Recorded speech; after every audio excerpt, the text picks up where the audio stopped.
이번 시간은 버널리제이션입니다.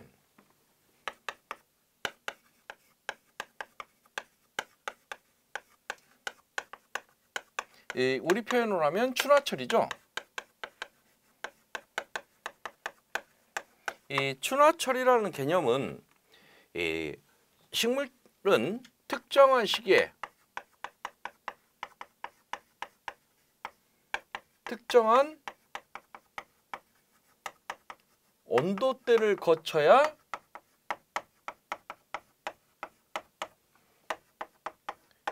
개화하는 성질을 이 버널리제이션이라고 표현하고 있습니다. 그러면 먼저 우리가 특정한 온도대라고 했으니까 이러한 특정한 온도대는 저온과 고온으로 구분하고 있어요. 그래서 이 특정한 온도대, 저온을 거쳐야 나중에 꽃이 피는 또는 고온을 거쳐야 꽃이 피는, 그런데 일반적으로 춘화철이라 그러면 이 저온 춘화를 많이 설명을 하고 있어요. 그리고 이제 특정한 시기적으로 놓고 볼 때는 종자 때 해서 종자 춘화형과 녹식물 춘화형으로 이렇게 구분하고 있습니다.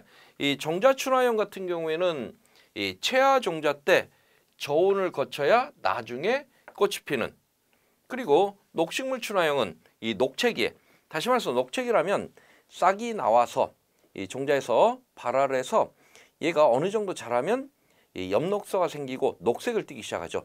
이럴 때 이 저온을 거쳐야만 꽃이 피는 애들을 우리가 이 녹식물 춘화형 이렇게 표현하고, 이 춘화철이는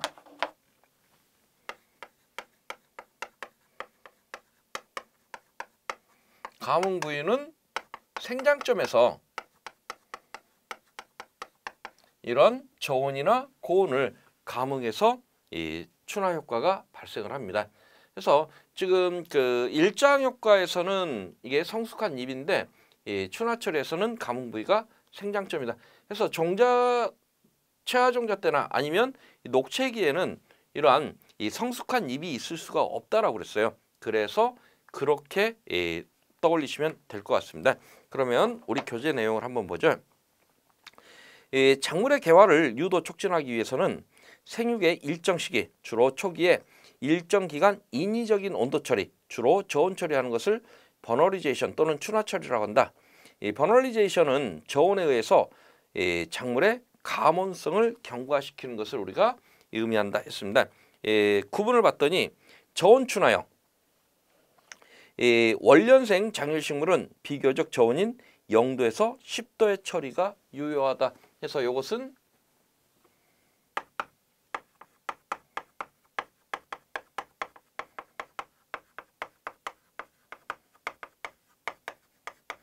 여기서 이제 원년생이라고 그랬습니다. 원년생이라는 건 어떤 거예요? 원년생이라는 것은 이 해를 넘기는, 우리가 이 1년초를 구분할 때 춘파 1년초, 추파 1년초 이렇게 구분했죠. 그 중에 이 추파 1년초를 원년생이라고 표현했습니다. 왜? 가을에 파종해서 그 다음 봄이나 여름에 수확하는 것들, 이것들은 어때요? 겨울 12월에서 1월을 넘어간다 해서 해를 넘긴다라는 이 개념으로 원년생이라는 이 표현을 쓰고요. 여기서 이제 장일식물이라고 했으니까 이 봄부터 여름 사이에 꽃이 피는 이러한 애들을 의미하고 있습니다. 그리고 고온춘화형, 이 단일식물은 비교적 고온인 10에서 30도의 처리가 유효하다. 이것은 거의 대부분 이 단일식물. 따라서 이 봄에 파종을 해서 여름을 거치고 나중에 가을에 이 꽃이 피고 열매를 맺는 이런 것들을 의미합니다. 그래서 이 여름 작물은 거의 대부분 이 고온 춘화형, 그리고 겨울 작물은 이 저온 춘화형으로 보시면 될 것 같아요.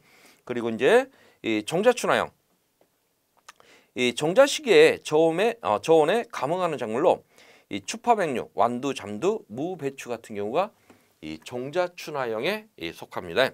그리고 녹식물 춘화형, 일정한 크기에 달한 녹체기에 저온에 감응하는 작물로 양배추나 양파, 당근 같은 경우가 여기에 해당됩니다.